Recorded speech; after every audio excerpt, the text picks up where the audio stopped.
Hi there, Victor Pross speaking to you, anarchist artist. Well, parents have a tendency to assume that their children will follow their philosophical, political, or religious views, that the children end up being merely little fleshy, ideological appendages of themselves. Here comes my adorable little mini-me. Very young children are beaten into submission in various ways by their parents, ranging from threats of emotional withdrawal, browbeating, moral disapproval, threat and or actual applications of physical violence, by which I mean beatings and spankings. And it is from this approach to which the child is broken, and from which comes mindless conformity. Doesn't have to be that way, but it happens. And if grown children fail to step into line, grown children that is, with their parents' philosophical and political allegiances as the children come of age and develop their own personal autonomy, this can cause considerable friction between parent and child. And libertarians and anarchists certainly understand that ideas cannot be forced on people, and at the end of the day each individual must make such decisions for themselves. And we look down on the domineering parent who would actually disown his own child over a matter of politics. And we may even peg such parents as zealots with a great deal of justice. But what if we were to reverse this? What if we were to reverse this? Now, it's the child who sits in judgment of his parents. The child is now the adult and has come to his own conclusion on matters. Is it not true that full-grown anarchist children expect their parents, including siblings too, to snap into line when it comes to their political beliefs, namely in this case anarchism? Is it not appropriate for the anarchist child to expect his parents to accept anarchism of all ideas, and who by extension is prepared to dump his parents or family for that matter?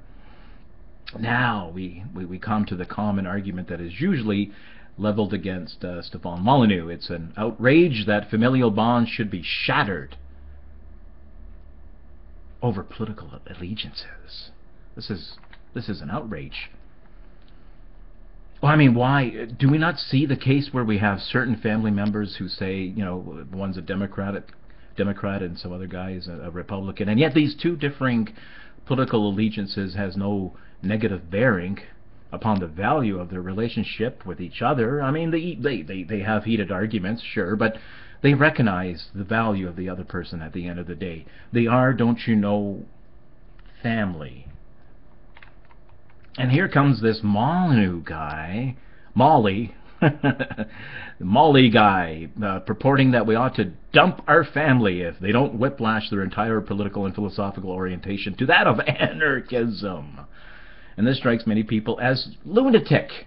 And from this hotbed springs all the charges of cultism. Now, are there any valid grounds to this? Well, to that I turn, and first of all, right out of the gate, I need to say it. Fuck political labels. The political labels mean nothing. In the case of the Democratic and Republican family member who get along, this has no relevance at all from the larger picture of ethics. Both political allegiances are merely two sides of the same rotten coin of coercion. Of course they get along. And given their fundamental political leaning towards the state as a whole, they naturally would have common ground to break bread.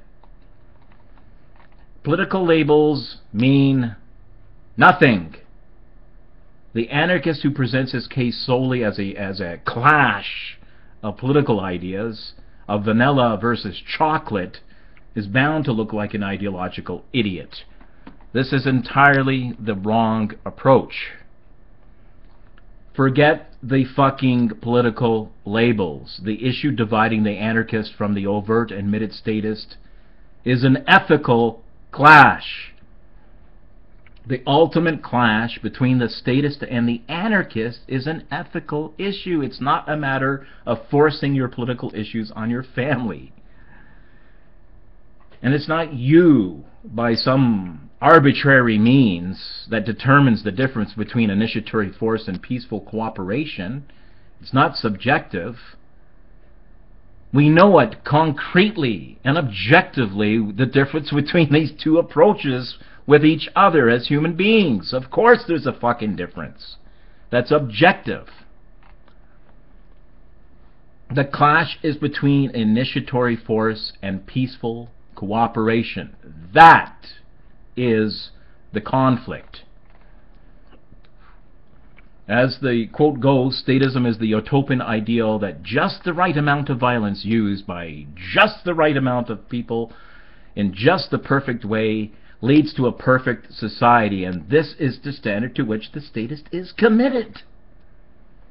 And you need to know that you, as an individual, as a family member, can get swallowed up in this kind of philosophical approach to the state. It is these people that perpetrate the state. They sanction it. They support it. It doesn't matter if the family member is a hard statist or a soft statist. And I'll concretize what I mean by that. I'll give you an example. Let's take the pot laws, for example. Okay, the hard statist, can be like this towards a family member. Well, my son was caught smoking pot, maybe even selling it. My son broke the law and he must pay the price. For these people who break the law, lock them up, I say. The law is the law. Look, if I made an exception just because he's my son, that would undermine the law. Blah, blah, blah. You get the fucking hard statist. And then you get the soft statist. Well, my son broke the law, and it really sucks. It's a terrible law, and you should use the system to change the laws if you don't think that they're right. But in the meantime, the law is the law. So in both of these cases, it just means the system is automatically right. You are wrong. It's you that has to meet the standards set by the state. Okay, you don't come first. The state does to these people. And for all those who are committed to moral grayness, try to understand that gray is merely a mixture of black and white, and those who stand by violence are the blackest of the black. This is Victor Pross signing out, anarchist artist. Thank you for listening in. Pop goes to culture.